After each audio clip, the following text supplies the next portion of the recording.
Et bonjour à tous, aujourd'hui on se retrouve sur le BTC face au dollar, on va parler d'Elon Musk, Twitter et également du Dogecoin et petite nouvelle, on me voit enfin à l'écran. Alors attention, j'ai envie de garder un certain anonymat, donc j'ai mis un masque, un espèce de calque avec une application qui me permet d'avoir des lunettes. Maintenant, est-ce que ça va forcément réussir le fait que je sois anonyme? Non, d'accord, mais ça va limiter le fait de me reconnaître. Également mon micro qui est assez proche, cache le bas de mon menton, de mon visage et donc ça va limiter tout ça. Et également, de toute façon pour le moment, personne risquerait de me croiser en rue parce que je suis en Espagne. Alors je suis dans une résidence secondaire en ce moment, je suis là depuis 2 mois et peut-être que je vais y rester jusque juin, je ne sais pas, je vais regarder. Là, je vous montre en fait la vue que j'ai depuis mon bureau. C'est pas pour frimer, mais c'est pour vous montrer que je suis en Espagne et qu'effectivement, vous ne pourrez pas me croiser en rue en France, en Belgique ou quoi que ce soit, ou en Suisse. Vous aurez du mal dans tous ces cas parce que je suis en Espagne et en Espagne, il y a peu de francophones, si ce n'est des vacanciers ou alors quelques résidents, mais pas plus que ça.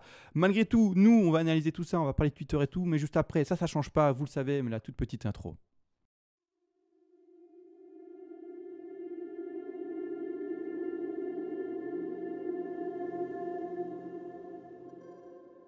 Avant de commencer, tu peux soutenir la chaîne, ça fonctionne par palier de donation.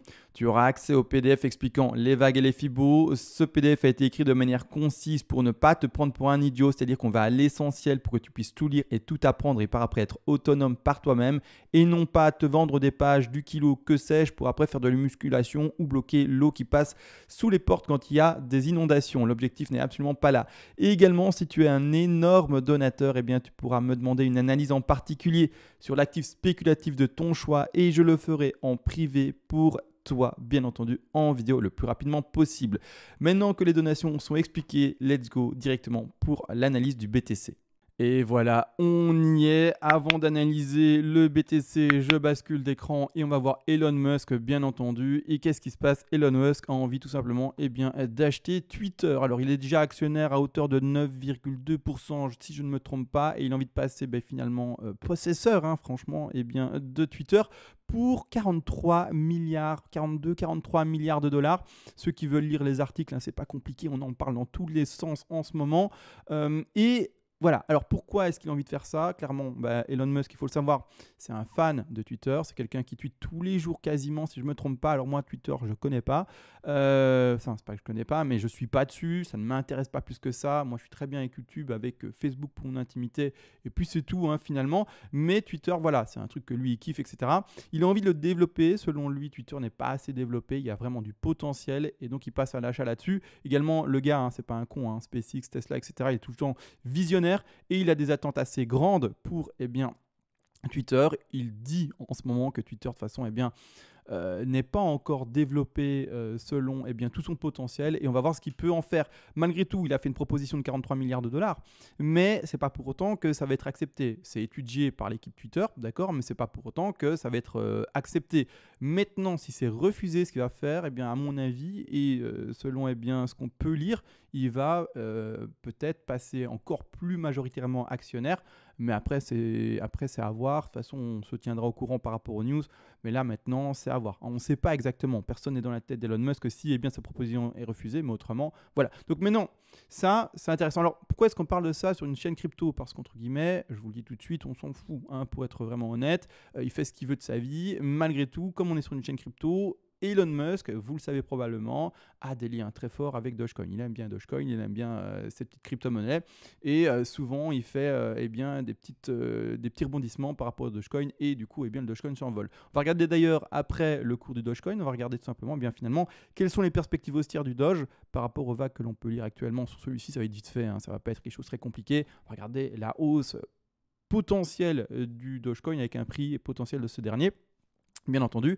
Et comme en fait notre petit Elon Musk aime le Dogecoin, il se peut que nous puissions enfin faire, alors j'ai lu, parce que moi j'utilise pas du tout Twitter, mais faire des pourboires déjà en BTC et en ETH. Dites-moi si je me trompe en commentaire, d'accord, mais de ce que j'ai lu, c'est bel et bien ça, parce que moi Twitter, j'ai jamais touché en fait. Et également, si Elon Musk devait, tout simplement avoir Twitter, peut-être qu'il va aller dans cette direction-là, ajouter d'autres crypto-monnaies, et surtout, finalement, le Dogecoin, d'accord. À ce moment-là, bonne nouvelle, d'accord. Donc il y a un lien entre les deux et il peut y avoir un lien surtout de spéculation par rapport au Dogecoin. Donc voilà, maintenant on va aller sur le Dogecoin, BTC après, d'accord. On va vraiment parler maintenant en fait du sujet un peu brûlant. On va sur le Doge. Le Doge, on va prendre n'importe en fait ici. Clairement, là, un graphique assez complet. Je vais agrandir le graphique maintenant. Il n'y a pas encore de vague. Pas très compliqué à lire. Je ne vais pas le mettre ici. On a que depuis 2019, donc c'est pas un graphique. Ouais, c'est pas un graphique bien complet. Mais on va lire ici seulement ça. Je vais mettre des vagues, d'accord, des grandes vagues. Hein. On va pas travailler les petites, etc. On va juste faire une projection directe. On va spéculer, d'accord. Attention, ça va pas changer grand-chose par rapport à la projection haussière. La projection haussière, ça va faire ça, d'accord. Mais on va spéculer que ça c'est le plus bas. Peu importe que ce soit le plus bas ou pas maintenant, d'accord. Si le plus bas est légèrement plus bas, plus tard, hein, légèrement, là je l'ai mis au hasard à 0,0335, pardon, ça ne va rien changer par rapport aux perspectives haussières, ça va changer quelques centimes en haut, mais c'est tout, d'accord. Donc il ne faut pas se prendre la tête avec est-ce que c'est maintenant réellement le plus bas ou pas, d'accord. Donc c'est-à-dire que je vais basculer, aller chercher eh bien, notre fameuse 1, 2, 3, 4, 5, hein, d'accord, 1. Boom. On va chercher un bas de 2, grosse correction, hein, d'accord, par rapport au gros pump qui a été chercher les 74-75 dollars par crypto-monnaie, j'allais dire non, mais par pièce de Dogecoin, et par après 3, 4 et 5 projections plus longues pour ce dernier. Donc ici, on est là-dessus, on va faire la projection minimum, on va pas faire celle... Quoique, minimum et maximum, comme ça, on a... Oui, je vais faire ça. Maximum et minimum, comme ça, vraiment, eh bien, on a une échelle, pas une échelle, mais une fourchette, pardon, de prix théorique, encore une fois et toujours. Ça peut très bien péter beaucoup plus haut, comme ça peut ne pas péter, encore une fois, là-dessus. On n'est pas sur la lecture d'avenir, on est sur de la spéculation, entre guillemets, et des projections de prix, pour avoir une idée, d'accord, de développement théorique. Mais on n'est pas sûr, ça va d'office faire ça, d'accord. Il faut comprendre également. Malgré tout, là, donc, comme dit, on spécule le bas de la 2 dans ces zones de prix, aux alentours des prix des, comme j'avais dit, 0,10 centimes de dollars par Dogecoin.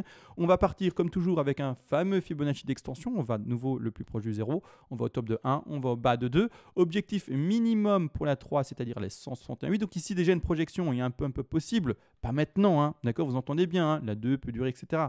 Mais par rapport au prix qu'on reconnaît, la hausse, si elle devait avoir lieu à un certain moment et que le plus bas avait été fait maintenant, le prix aux alentours de seulement la vague 3 serait déjà aux alentours des 1,30 dollars le Dogecoin. Après, une correction de 4 et on va chercher une dernière 5 dans cette perspective de hausse minimale. Donc ici, encore une fois, la correction de la 4. Comme la 2 a été forte, eh bien on va aller chercher ensemble. Vous le savez très bien, une 4 aux alentours des 23,6% de Fibonacci, 38,2 pour le tirer fort, mais on va plutôt rester dans la théorie stricte ici, 23,6 et par après, enfin, la dernière extension de la 5. Je vais mettre l'objectif minimal hein, dans ce cas-là. On se rappelle, les objectifs d'une 5 sont les 161,8 et 261,8. Nous ici, on va mettre l'objectif minimal. On ne va pas s'arrêter avec les autres intermédiaires, étant donné qu'on va faire la grosse projection en seconde partie d'ici quelques secondes d'ailleurs. Là, donc du coup, je vais mettre un petit rectangle pour avoir, en fait, voilà, bah, vous voyez tout maintenant avec la caméra. Quand je bouge et je touche des trucs, j'ai toujours des tics. Mon clavier est jamais bien mis, je touche à un bic, etc. Enfin bref, c'est ce que vous voyez pas en fait, mais c'est la folie. Donc ici, nous, ce qu'on va faire, c'est mettre un rectangle. Alors, je cherche un rectangle. Objectif numéro 1, minimum de la hausse du Dogecoin. Non pas à cause d'ailleurs de Elon Musk, hein, d'accord, faut comprendre. Hein. Je parle du Dogecoin parce qu'il y a la nouvelle, mais autrement, je n'aurais pas parlé normalement du Dogecoin.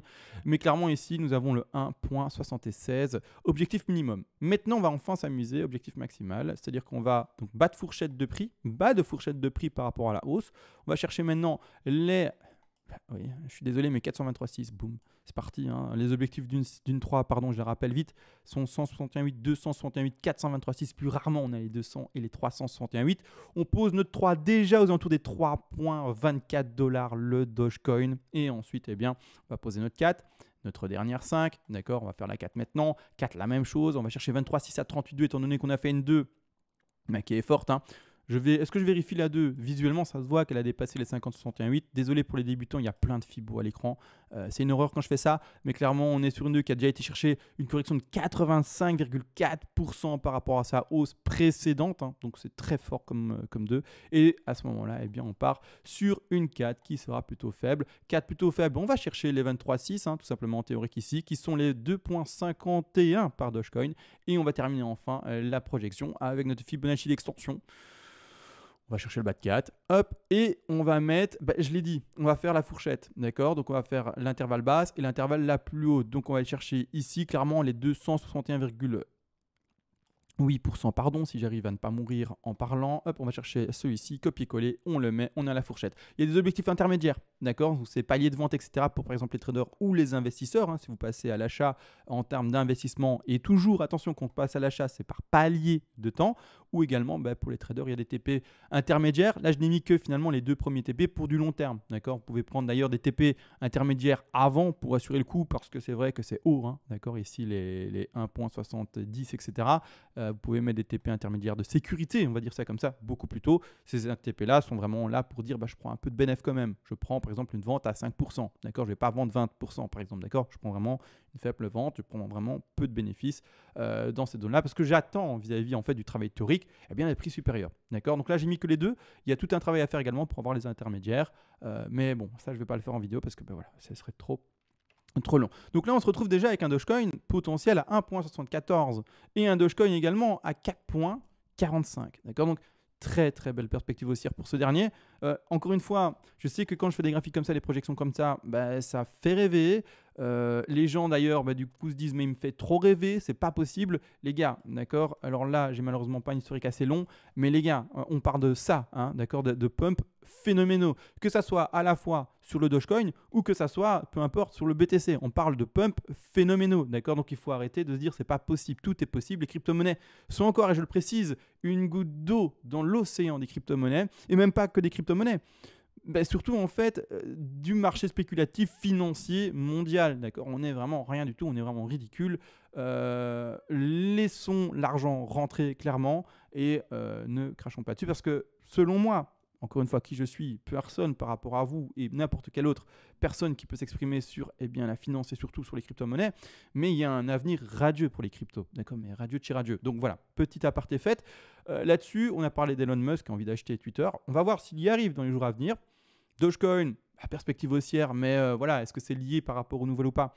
Rappelez-vous, le travail Elliott, c'est-à-dire les vagues que je fais, normalement, intègre toutes les nouvelles également. D'accord. Donc quand on me dit souvent, c'est Emma, tu ne parles pas beaucoup des news, etc., tu ne regardes pas ça. En fait, parce que normalement, le travail, les chiffres d'or, etc., qui sont faits et régis par ces règles-là, prend tout ça en compte. Je n'ai pas, normalement, pour faire mes projections de prix, besoin de lire quoi que ce soit, d'accord.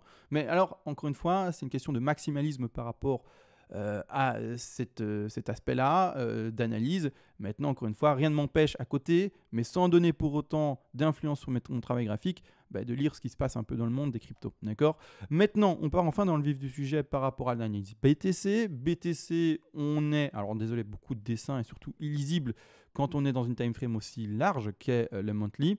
BTC ici, encore sur la phase d'accumulation avant de s'extraire vers le haut. D'ailleurs, attention, regardez bien, pour ceux qui ne connaissent pas la chaîne, quand on parle d'une extraction vers le haut, c'est bel et bien la même chose en fait que le Dogecoin. C'est quelque chose de fou, d'accord.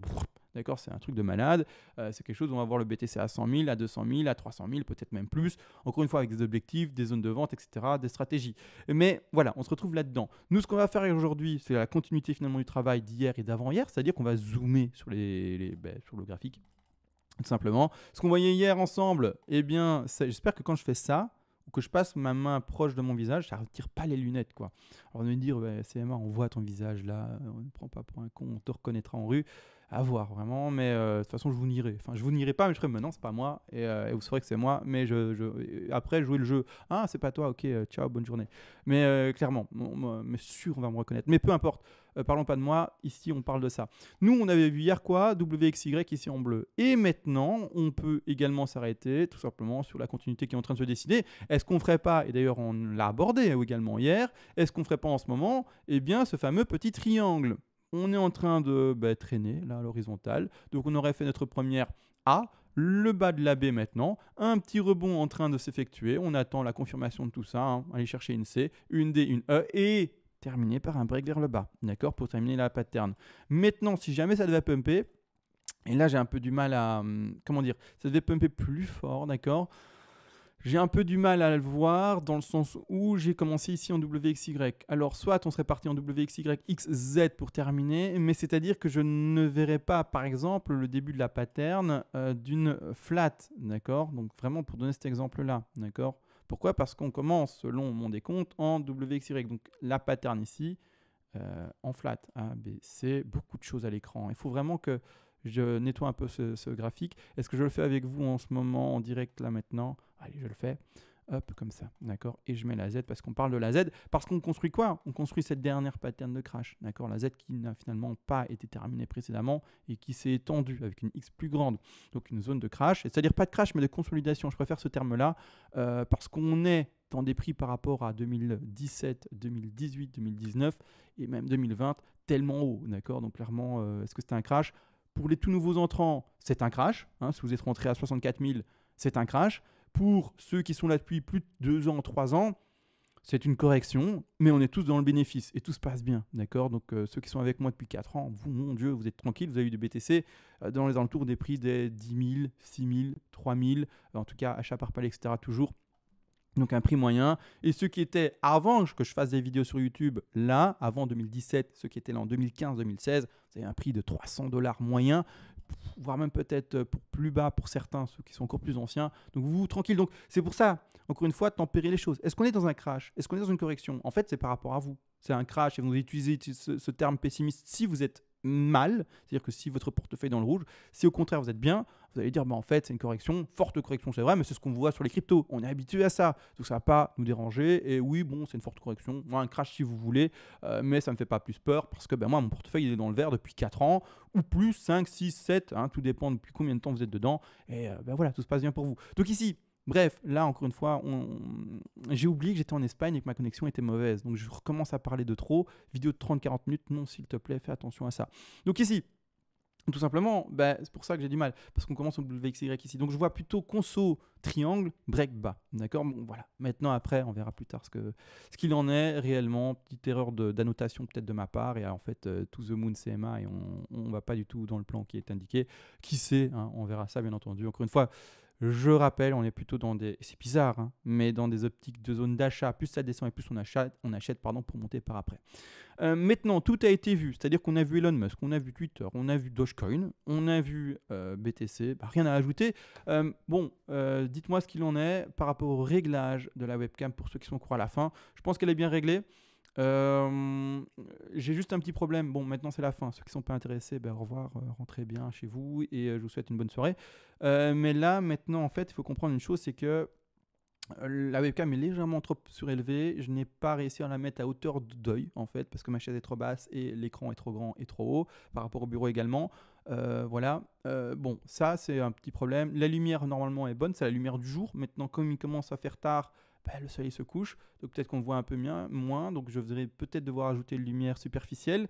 Et puis voilà, normalement c'est bon je pense. Les couleurs, donc j'ai un écran vert derrière moi, enfin un écran vert. J'ai un fond vert derrière moi, je crois que ça se voit un peu sur ma main quand je fais ça. Il y a un peu de vert autour de ma main possiblement, mais je crois que ça n'est pas gênant non plus. De toute façon je verrai ça au montage, je fais un peu exprès aussi. Je sais qu'il y a un petit problème de contour ici à droite, j'arrive pas à le régler. Mais à part ça, si vous voyez autre chose, ou en tout cas si vous avez des conseils à donner, faites-le, il n'y a pas de problème. Ma webcam, parce que du coup j'ai acheté une webcam, pour ça c'est une... c'est quoi comme marque? Logitech C920 Pro, elle me semble, hein, après de mémoire. Je pense avoir acheté une bonne. Maintenant, c'est pas la meilleure. Il y a des webcams à 160 € et plus et plus. Il y a même des réflexes qui peuvent être utilisés comme webcam. Non, on est bien là. Je suis un petit bonhomme à droite. J'ai pas besoin d'une définition de fou. J'ai pas besoin d'avoir 60 images par seconde. Bref, d'accord, vous aurez compris. On est déjà bien avec ça. Mais voilà. Petit aparté fait, terminé. On se retrouve, j'ose espérer à demain s'il y a des choses à dire. S'il se passe rien, je profite de ma vie. Et on se retrouvera le plus vite possible sur YouTube, bien entendu. Et sur ce, ciao.